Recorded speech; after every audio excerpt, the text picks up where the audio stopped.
Hi, today we're going to talk about optimization, and that's basically finding something that's going to give you the most out of something or the least out of something. So either minimizing distances or amounts or something like that, or maximizing. So in this case, our first example, we have a manufacturer wants to design an open box having a square base and a surface area of 108 square inches. Let me write that. I already wrote square inches on the next line. What dimensions will produce a box with maximum volume? So some manufacturer has 108 square inches to work with, and they want to make the biggest box possible out of that. And so the first thing we're going to do is look at a box, and we know the base is square, which means the sides of the base are the same. If this is X, this is also X. And then we have some sort of height, and we know the surface area is basically adding up all the sides. And so we have the bottom, which is X squared, and then we have four sides, which are basically just X times H, the area of each side, and there's four of them. And then we don't have a top for the box. We also know the volume of any box is base times whatever length times width times height. In this case, it's X squared, X times H. And so what I'm going to do is I know that the surface area is 108 square inches. So I'm going to set the surface area equal to 108. Now I notice that there's an H in both of these. They both have H's. And so what I'm going to do is I'm going to solve this equation for H so I can then plug it into the volume equation and find whatever the maximum volume is. Some people might wonder, why don't you set this equation equal to H? But the reason I can't do that is that I don't know what V is. I need to use whatever numbers I have. And so if I want to get H alone, the first thing I'm going to do is subtract this X squared from both sides. And that's going to give me 4xh equals 108 minus x squared. And then I want H alone, so I'm going to divide by 4x on both sides. And that gives me H equals 108 minus x squared over 4x. I'm going to leave it like that for now, and I'm going to plug it into this equation here to get a nice volume equation.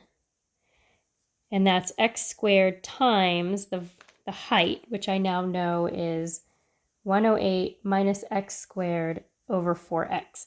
And then I'm going to do some simplifying to make this a much easier equation to deal with. If I distribute the x squared, actually I don't even have to do that. I notice that this x and this x squared are going to do some canceling. And then I'm left with 108x over 4 minus x cubed over 4. And then this actually reduces. 108 over 4 reduces to 27. I get 27x minus x cubed over 4. Now you may be thinking, Miss Sachs, when am I going to find out the maximum volume? Well, remember that up until this point, what have we been doing with all of our functions, right? We've been finding maximums and minimums. And so we're going to do that here. And the fastest way I can think to do that is actually to take the derivative. Now we've taken derivatives implicitly, which is to do dv, dt, or dv, whatever. And this is no different. V prime, I'm going to write V prime. And then I'm taking it with respect to x, so that gives me 27. And then the derivative here is going to be 3/4 x squared. And then I can set that equal to 0 and solve it, and that's going to give me some critical numbers that I can test to find out which one gives me the highest number. When I set that equal to 0, if I move the 27 over, I get negative 3/4 x squared equals negative 27. And then to solve it quickly, so I'm not taking more steps than I have to, I can multiply by the reciprocal, negative 4/3. And I wind up with x squared equals 36. Now I'm going to take the square root of both sides, and I get x equals plus or minus 6. Well, I know that I can't have negative 6. That cannot be the volume or part of the dimension. And so I'm going to have to plug in 6 for x. And that will give me some sort of answer. And I'm going to do that here. Now, remember, I need to find out what the height is. So I would plug x in here, 108 minus, where is it? Here we are. I can plug it in here to find out what the height is. And then I can multiply that times the side squared, and that will give me my maximum volume. So if I do that, I have 108 minus 6 squared over 4 times 6. I know it can't be negative because we can't have some negative dimensions, and I get 108 minus 36 over 24. And then I just have to do a little bit of arithmetic. 108 minus 36 is that 72 divided by 24? Is that right? 72 divided by 24, which means that my height is going to be 3 inches. And I already have x here. I know that it's going to be just the positive 6. And so my dimensions are going to be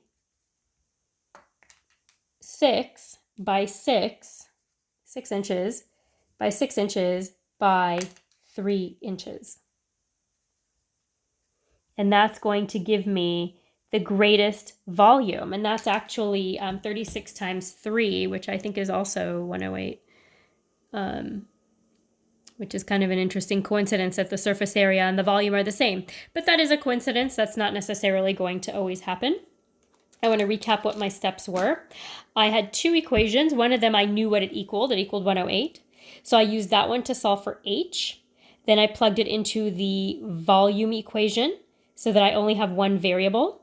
Then I took the derivative, set it equal to 0, and used the solution to find out what the other dimension is. I use the solution to find out what the height is, and that gives me the maximum. And I know it's the maximum because, number one, I can't have a negative dimension. And number 2, because that we found the critical number, and we know that the critical numbers give us our maximums and minimums. We know that from 3.3. That's what you did in that homework, was finding maximums and minimums using critical numbers. The next example is going to be in another video.